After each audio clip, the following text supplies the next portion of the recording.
dusangire iyi ndirimbo y'156 igice ca mbere n'icya kabiri.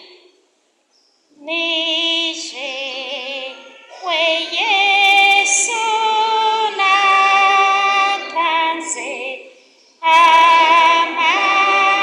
amaraso yanje,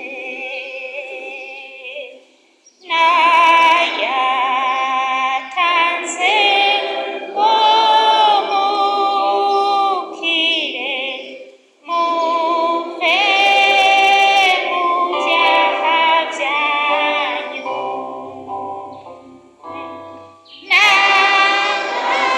Natanze ubugingo bwanje, none nzombikiweho.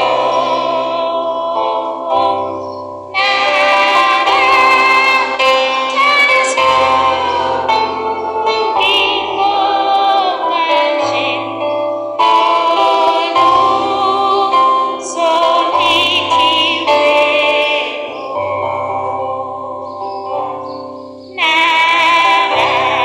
Nabaheje ibyiza byanje byose byo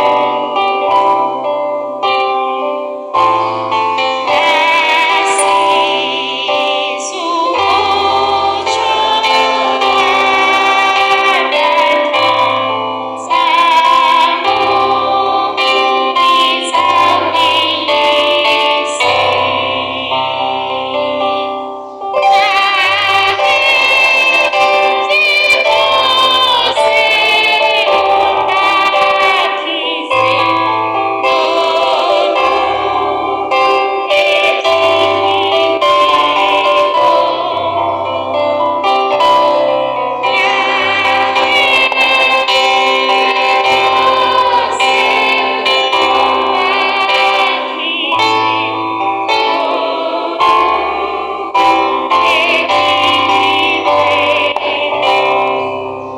Haleluya.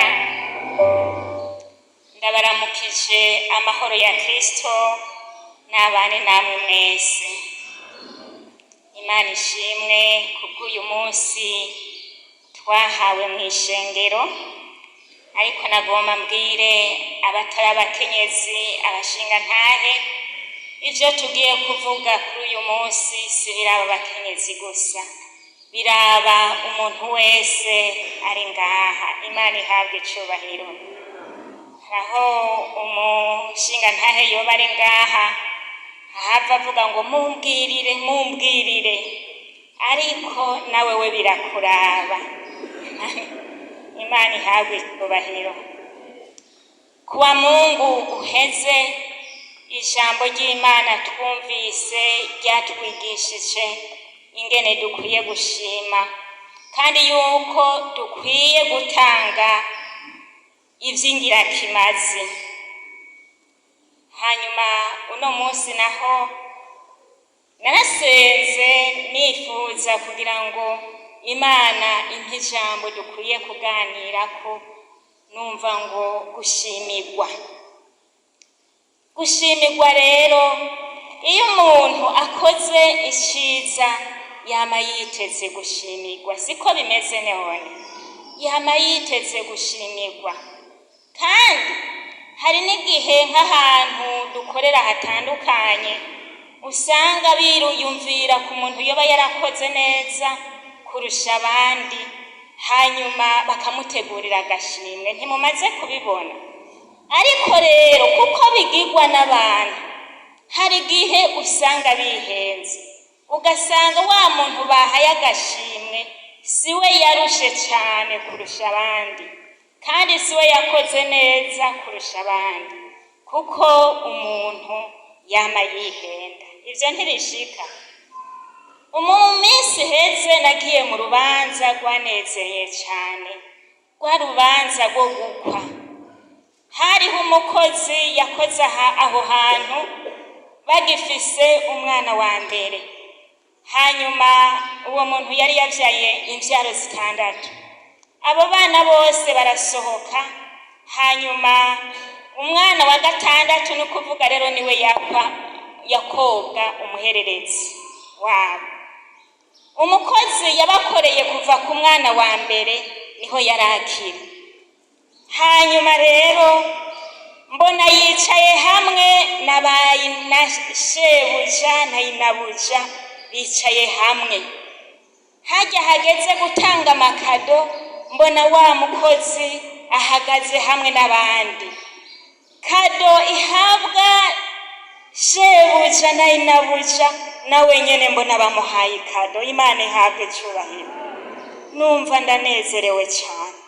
ni ukuvuga uwo shebuja canke sinzi ko ari uwo mukobwa yabigize, sinzi wabigize ibyo ari byo, mugabo bisobanura ko batahuye iciza uwo mukozi yakoze. Imana ihabwe icyubahiro. ni ukuvuga rero uwo mukozi nawe yagize yaranezerewe kubera yagize yabonye ko ibyo yakoze byashimwe. ni ukuvuga yaranezerewe cyane. ni ukuvuga rero umuntu wese iyo ashimiwe yamanezerwa. ejo aho twari mu bakenyezi numvise intahe imbabazi. umuntu yadushingiye intahe, numva ndababaye ku mutima. hari mu minsi heze ngo bisi ikiri amahera 15. hanyuma uwo muntu yadandaza itomate, ngo yunama mu itomate ariko aragura itomate yararangura kugira ngo arabe itomate zimeze neza aja gucuruza. wacabona umweko, sinzi ko harimo abana bo mu gisagara bumva umweko, sinzi ko babyumva, canke sinzi ko novuga umukanda. kare barafata umukanda bakawushiramwo umuheha munini, hanyuma bakabikamwo amahera, nk'umukenyezi akawukenyerera ngaha harimwo amafaranga kugira ngo ayabike neza mu ijambo rimwe. wazabona urwego rurimwo ibihera byinshi, hanyuma wa muntu aca aritora arawukenyera nyamweko, hanyuma arabandanya aca ariyumvira ati noneho amahera niyo nariko ndarondera ndayaronse, reka ngende ngurishe izo nari nsanzwe mfise nasigaje. hanyuma aragenda arazigurisha. mugabo ariyumvira ati oya, ko mpejeje kare, reka ngende ndandaza. agiye kudandaza, ni ukuvuga agiye kurangura izindi ngo adandaze, ngo asanga umukenyezi ariko ararira yikumbagaza hasi yitembagaza. mugabo ngo ijwi ry'Imana ati muhereza ayo mahera. bikanka nyene aranigana n'ijwi umwanya munini kugeza hanesha. Imana ihabwe icyubahiro. aragaruka arabwira wa mukenyezi ati nibiki kurira, nibiki? none ni wowe wataye? nayo wataye arazana wa mweko. ni wa mukenyezi acaratora ya mahera umwe yari yatakaje. wa wundi nawe yazanye ayo mahera, ngo umuntu afise nico yatako akubita. uwufise igikona agakubita wa mugore. ikindi uno yatora amahera umwe atanze. murabitahura? nkivyumva rero niyumvira ntingira bamukubise bibaza ko ari we yari yayibye. muga ngo bamukubita bavuga ngo wakijujuwe, Imana yari iguhaye. ni ukuvuga ngo na twatundi yari yadandaje ngo baca baratumwaka baradutwara. narakwirikiranye ndamubaza ntimbarira, uwo muntu watoreye ntaco yakwiyumviyeko? ati na bisi yari ikira amahera 15 ntiyayampaye. urumva n'utwo afise, ni ukuvuga bari badutwaye. ni ukuvuga kugira ngo aronke ikimutwara muhira byasavye ko arondera umugenzi akamugurana bisi. Imana idufashe cyane. ivyo ni ivy'abisi. urashobora gukorera umuntu iciza ntakibone, ivyo ntibishika, ntakibone. wamukoreye ibyiza uziga impera. ariko rero twaronse ijambo rituremesha kuri uyu munsi, aho ku kajambo gatoyi bavuze ngo inshumbushanyo z'ivyarezwe. Imana ihabwe icubahiro. Mugabo ngo uwo mukenyezi agiye ashitse muhira ariyumvira Satani kiramutera, we yatangira iki? Ntube wareka kuyatanga. Mugabo ngo acarumva ijwi ry'Imana riramuremesha ngo hora mwana wanje nzoguhezagira. Haleluya. Imana iraremesha. Aya majambo rero twumvise mu butumwa bwa Mariko igihimba c'icumi ku murongo wa 28, tutarasoma aya majambo duhereye ku murongo wa 17 turabona inkuru y'uyu mutunzi. Yari umutunzi agomba gukurikira Yesu. Hanyuma ngo arabaza umwami Yesu ati nze nkore iki kugira ngo nze ndagwe ubwami bwawe? Hanyuma Yesu yari azi ibyiwe, kuko Yesu aratuzi, arazi umwe wese. Ati none ko witondeye, reka Yesu aramubaza atunyitira iki mwiza? Reka duhere ku murongo wa 19. Kuzi ibyagezwe ngo ntukice, ntugasambane, ntukibe, ntukagirize abandi ibinyoma, ntukagunge, wubahe so na nyoko.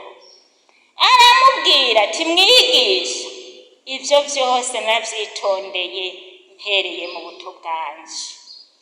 Yari umutunzi yubaha Imana, yubahiriza isabato, no kuvuga atabangikanya Imana ngo asenge ibigirwamana, no kuvuga yubaha ababyeyi, atagunga. Nimba yaradandaza mu rudandazwa rwiwe yarukora neza, ntiyagunga. Hanyuma Yesu rero uwo muntu amaze kuvuga ati ibyo narabyitondeye mu buto bwanje, narabyitondeye. Hanyuma Yesu ngo acaramubwira atuhajije kimwe, shora ibyo ufise byose. Mwumvise yari umutunzi. Shora ibyo ufise byose ubigaburira aboro. Gica kiba ikibazo gikomeye kwa ba mutunzi. No kuvuga nimba yari afise itongo narishore, yari afise ubwato buroba nabushore, yari afise imangazine nagurishe. Ibyo afise byose gurisha ugaburira aboro, hanyuma nkurikire. Wa muntu ngo arababara, yaciye agenda ababaye. Kumbure yavuze ati uko kugukurikira kuntuma kubanza kugurisha ibyo mfise byose, ndahevye kugukurikira, ndibandanirije n'ivyanje, caribandaniriza asubira inyuma. Hanyuma Yesu aca arabwira abigishwa biwe ati biragoye ko abizigiye ubutunzi binjira mu bwami bw'Imana. Niko Yesu yaciye abwira abigisha. Petero aca arabaza Yesu ati Yesu, twebwe twarahevye byose turagukurikira. Haleluya. Yesu aca arishura ati ndakubwire, ntawe ahevye ibyiwe. Ibyo ntitwabisomewe. Ntawe ahevye ibyiwe kubw'ubutumwa bwiza atazobishumbushwa umurengera. Bavuze 100. Hanyuma ngo kandi akazoronka ubugingo budashira. Nibaza Petero yumvise iyo nshumbushanyo Yesu amubwiye, yari umurovyi. Nibaza ko yaremye mu mutima wiwe ati bwa burovyi naroba naheba n'ibindi nzobishumbushwa umurengera. N'izindi ntumwa bari kumwe bari bafise ibyo bahevye, nabo nyene nibaza ko banezerewe ati vya bintu twaheba yo hariho kubishumbushwa umurengera. Imana ihabwe icubahiro. Nagomba tubandanye.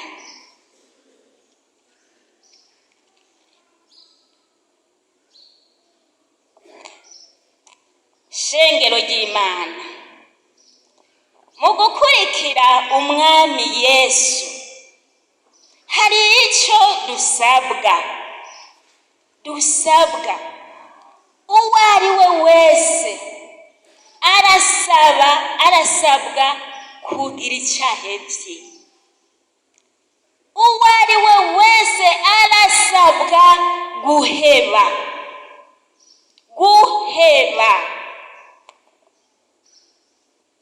Mbe mwibaza ko uyu mutunzi bitari bivuye ku mutima, yaragomba gukurikira Yesu by'ukuri kandi yarabinezererewe, muga yarazi ko ari ukugenda uko nyene ataca asabwa acakurikira. Muga Yesu yarabona ati ubu butunzi buri mu mutego ntazonkorera neza. Imana iramubwira ati shora. Canke yabona ko abishize ku mutima cane, hari ikintu aba ahajije adakunda abandi, atiyumvira ku bapfakazi, atiyumvira ku bakene. Rero kugira unkurikire ibyo ufise gushize ku mutima, habakene.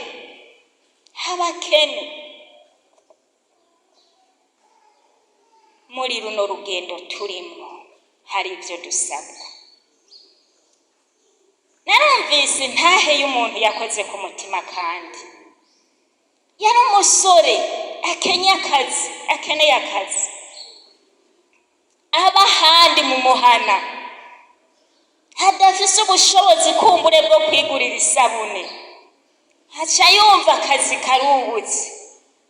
Mugabo ko kazi byamusaba kubesha kugira ngo bikunde abe muri ako kazi bamushiremwo. Aravuga ati jewe simbesha.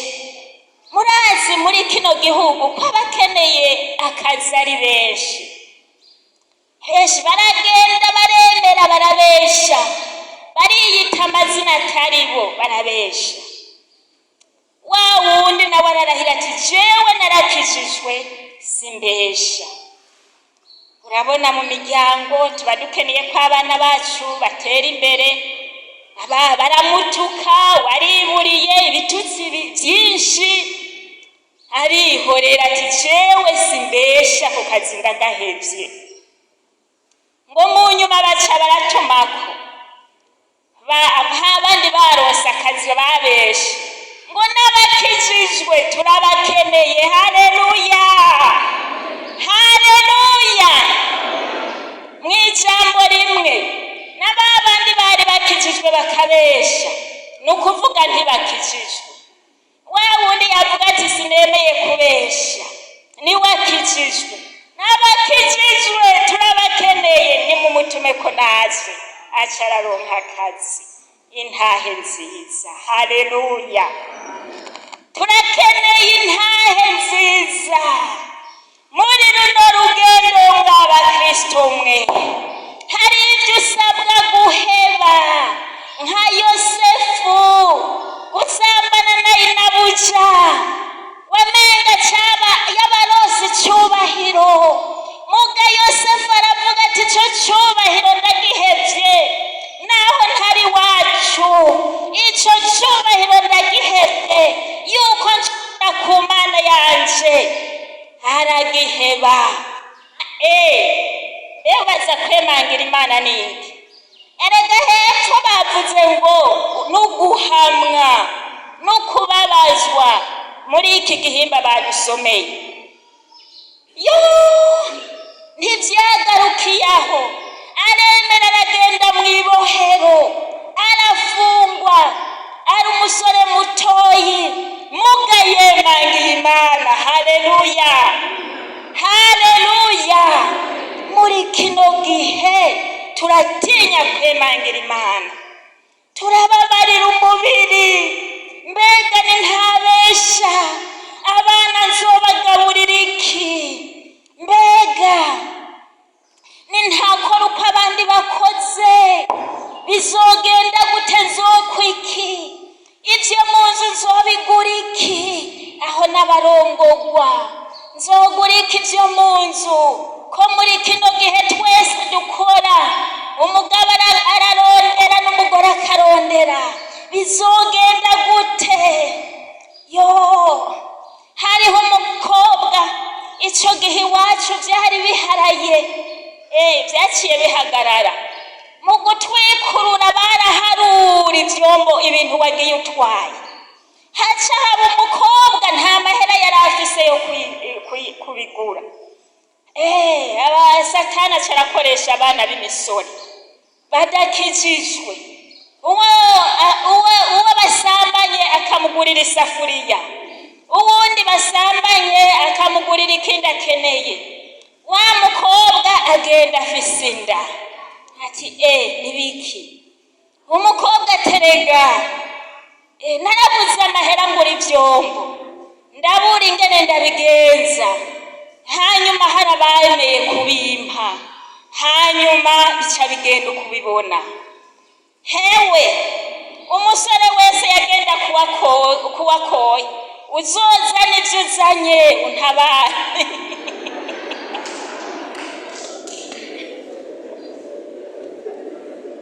Imana idufashe cyane, singomba kubatwenza. Imana idufashe cyane. Muri kino gihe abantu baratubuntu, umve, baratubuntu, bagatubuntu. Abo nabo ntibashobora gukurikira Yesu, abatubuntu. Nagiye ahantu hamwe mbona umukozi wo mu nzu afise imishatsi y'minatirere nk'iyi.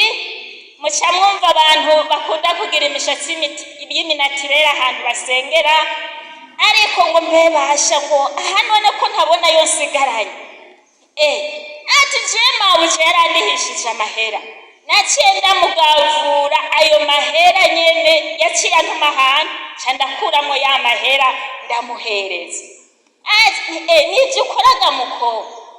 Nivyo. Atumviriza, nikigira 10 ndagitanga muyo ngavuye.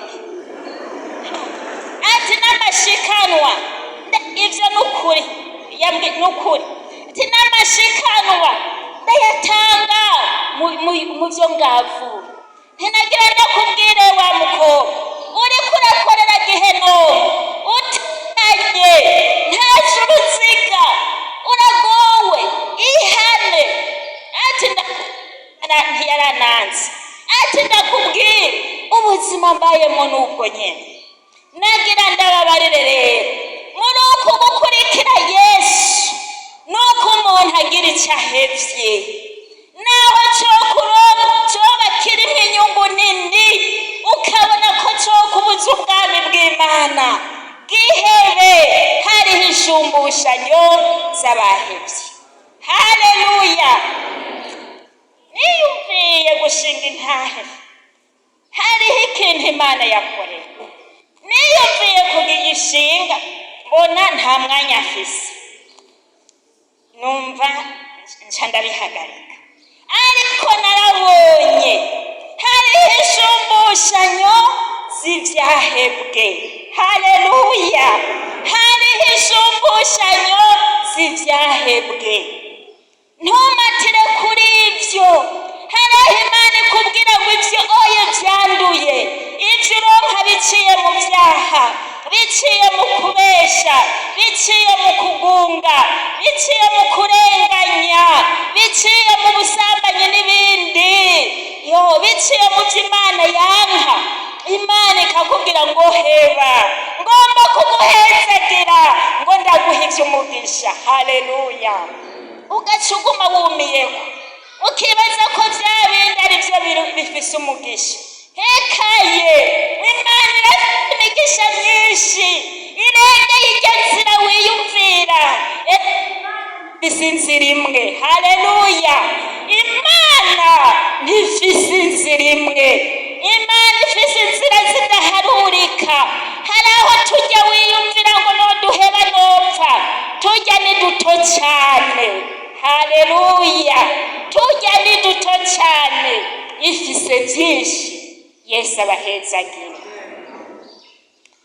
Tubandanye. Aha turafise intahe z'abantu benshi, turafise intahe z'abantu benshi. Ndashima Imana, ndashima Imana. Hari n'abandi benshi aha bashima Imana, bagiye banesha mu bintu imbere yabo bimeze nk'urupfu, bakavuga ati mpisemo gupfa. Imana ihabwa icubahiro. Ndahisemo kubura ibyo abandi bafise, muga ngumye ubuntu, muga ngumye inyuma y'Imana. Haleluya! Umusore yuko niba ndahisemo guhagarika kurongora umunsi Imana izompa iby'icubahiro ibitari mu icyaha ntarinze kwiba, hageze Imana izugurura umugisha. Haleluya! Mwabasore nagira ndabashingira intahe, mujye ibihezagiye. Imana ifise byose. Mujye ibihezagiye bisengewe. Imana ifise byose. Murantaho Imana ifise byose. Hariho umusore umwe yari umuririmbyi, akaba akenye, aca agenda fiyansa umukobwa wo mu batunzi. Baramurahira ko uwo mukobwa atagenda mutwaye. Umukobwa nawe arabarahira ati jewe uwe nashimye n'urya. Hanyuma baragenda barabana. Mugabo atarabana, wa musore akabwira wabona n'uwo mukobwa aterega je ndatunze, none ko mfise isafuriya nkagira n'imbabura, aho sintunze. Ati kandi ati umviriza irindi jambo, atariko ikirengeye byose mfise amasezerano y'Imana. Haleluya! Narumvise inkuru, wa mukobwa baragenda barabana mu gashambrete, barishimira Imana, babandanya gukorera Imana, bakompoza indirimbo baririmba. Haleluya! Uyu munsi numvise inkuru, uwo muhungu ngo aba muri Amerika kandi afise inzu yiwe bwite. Haleluya! Haleluya! Gukurikira Yesu. Hari inshumbushanyo z'ibyaretswe, hari inshumbushanyo z'ibyaretswe. Bya bindi waheba kubera ubutumwa bwiza uzobishumbushwa. Kandi ni mu buzima buto buto. Hariho umuntu yashingiye intahe ati jewe numvise ijwi ko hari umuntu akwiye kuronka igitenge. Ndabwira umugore wanje yari afise igitenge atarambara, tigenda ndagusavye iki gitenge tugihe nakaragikeneye. Wa mama aremera baragitanga. Hewe uhaciye haje igitenge c'amadolari c'ibihumbi amajana, kandi ico igitenge c'ibihumbi amajana ni igitenge gikomeye ciza cyane. Yumva mu buzima busanzwe biko biri, kuko Yesu yavuze ati muri iki gihe no mu gihe kizoza. Haleluya! No mu gihe kizoza. Hariho uwundi munyokuru ndagomba guheza. Uwo munyokuru yagiye mu rusengero, mugabo yari amaze iminsi asenga Imana. Ati nama numva bavuga ngo supere, vespere. Umunyokuru ageze mu zabukuru, aca aguma asenga Imana ati Imana ndakwinginze iyo vespere ndayibone. Wamara iminsi asenga Imana ndagusavye iyo vespere ndayibone. Hanyuma Imana irakora ku muntu, naka haguruka ujya munyokuru mugurire vespere. Aca aragenda arayigura arayizana, arayimuhereza ati nyoba ya superi niyi. Mwana w'umwana nje iyi niyo superi. Ati superi niyi. Iyi niyo superi niyi. Ati urakoze ndayibonye. Arayigumya wa munyokuru. Bukeye kwa Mungu acagenda arayishonesha atayambaye, aca aragenda mu rusengero. Agiye mu rusengero asanga hari ibikorwa byo gutanga. Aca arahaguruka, bagomba kuba ku rusengero. Jewe ndashimira Imana, maze iminsi senga Imana inyereke superi numva bayivuga, hanyuma ndasaba Imana ngo Imana impe iyo superi. None Imana yaraye yimpaye, rero sishobora kuyambara. Iyo superi ndayihaye Imana nikora igikorwa c'Imana.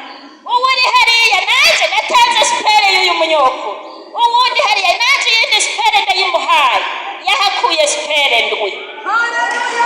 Haleluya, haleluya, haleluya. Yo, nari nkifise ivyo mvuga, reka ndabigarukirize ngaho. Haleluya. Imana yacu dukorera ni Imana ishoboye, ni Imana itananirwa, ni Imana ifise byose. Imana iravuga ngo heba, heba, heba. Ikibazo rero muri kano kanya, nta bintu ufise ugutwaye wanka kurekura byo kubuza kubandanya urugendo, byo kubuza gukurikira Yesu, byo kubuza gukurikira Yesu. Yo ndababarira, turafise ijambo riri mu Baheburayo 6 ku murongo w'10. Imana ntigabitanya ngo yibagire ibikorwa twakoze. Haleluya. Imana ntigabitanya ngo yibagire ibikorwa twakoze. Ivyo bikorwa ukora Imana irabibona, nivyo irabibona, uzobihemberwa. Yuko kwihangana Imana irakubona izokuguhembera. Uko kwiheba wari kurya kabiri ku munsi bimugabihebera ubushonje, Imana irabibona izobiguhembera, izobiguhembera.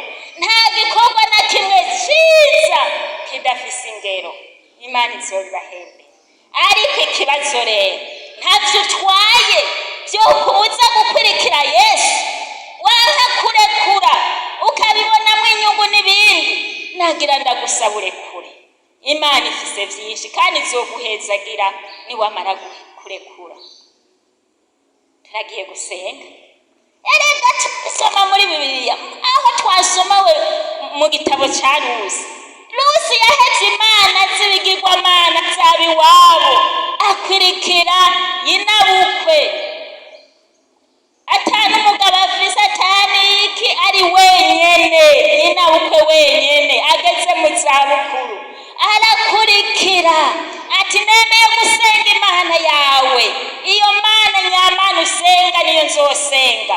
Imana yaramuhezagiye, niwe yinakuruza wa Yesu. Hari umuhezagira urutugu, Imana yaramuhezagiye. Turagiye gusenga Imana. Hari icyo ugomba kurekura, haguruka aho uri tugufashe gusenga, Imana iguhezagiye. Hari icyo cyakunaniye, aha turasenze, nuriyizi, Imana iguhezagiye. Hari icyo mpwemu w'Imana yakubwiye, reka kumirako, kuko uyu mwanya urose ni umwanya wo gutunganya ibyaha. Imana ibahezagire. Ndabona bahagurutse. Imana ibahezagire. Ntibazohagarara imbere yiwe, bazohinduka ubwo bagusa. Wiyambure impuzu zanduye, ubone kwambara